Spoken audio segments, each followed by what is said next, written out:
Welcome to the Conscious Tutors Year 3 Addition and Subtraction overview. There are 4 main objectives that Year 3 children need to know. The first one is to be able to add, subtract numbers mentally, and these include a 3-digit number added or subtracted to a 1. So for example, 345 add 9 or take away 9. It also includes a 3-digit number and tens, so that could be 345 add 20, so any multiple of 10, 10, 20, 30, 40, 50, 60, 70, 80, 90. And a 3-digit number add 100, so for example 682 add 200, for example. It could be 682 subtract 200. So these are the 3 types of numbers children need to be able to add and subtract mentally.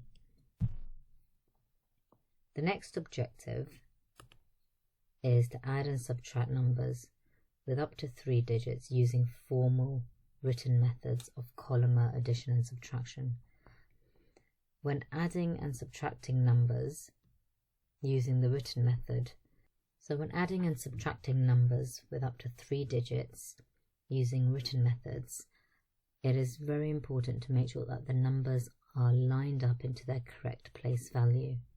So for example, if we take the number 486 and we add that to a 2-digit number 83, we have to make sure that these are lined up under the correct place value, 1s, 10s and 100s. Okay. So we're starting with the 1s on the right hand side. 6 plus 3 is 9, 8 plus 8 is 16. Put 6 here.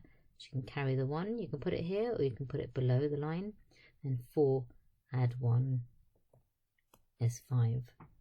Now if we're doing the column subtraction, we could use the inverse for the same question to help us. So if we take 569 and we subtract 83 in this case, 9 take away 3 is 6, 6 take away 8 we can't do, so we need to exchange. So the term borrow is something that we don't use anymore because we don't give it back. Here we are exchanging, so this becomes 8, and then 400 take away nothing is 400.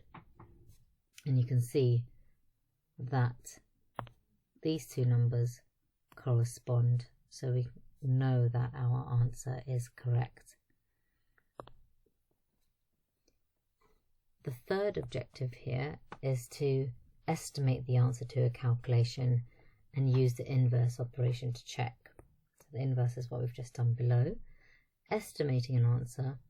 So if we look at this one here, we could have said that 486 would have been rounded to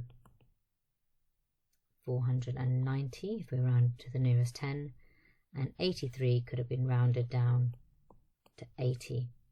If we then add these numbers together, then we can see that we've got an estimated answer of 570, just 1 away from 569. So when estimating our answers, it doesn't need to be rounded to the nearest 10, it could have been rounded to the nearest 100. So then this would have been 500 added to 100, which would have given us the answer of 600. It's still an estimated calculation, but it's a good idea to be in the practice of doing that. So when we do make a mistake with our written methods, we can look at it and say that doesn't look quite right.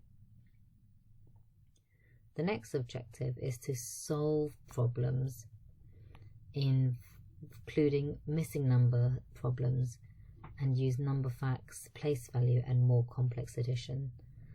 So this really is about using much larger numbers, and numbers that when added together cross into the thousands barrier. So what sign would go here? Once we've figured out what the sign might be, we might be asked to write all the number families that are associated with this sign.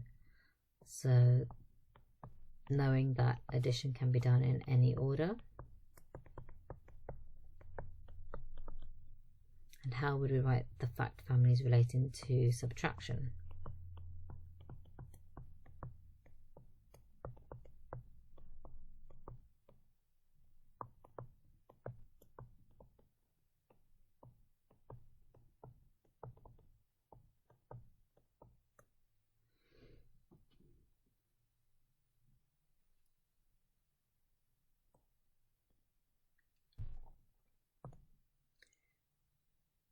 Thank you for listening to Year 3's Addition and Subtraction Overview by the Conscious Tutor.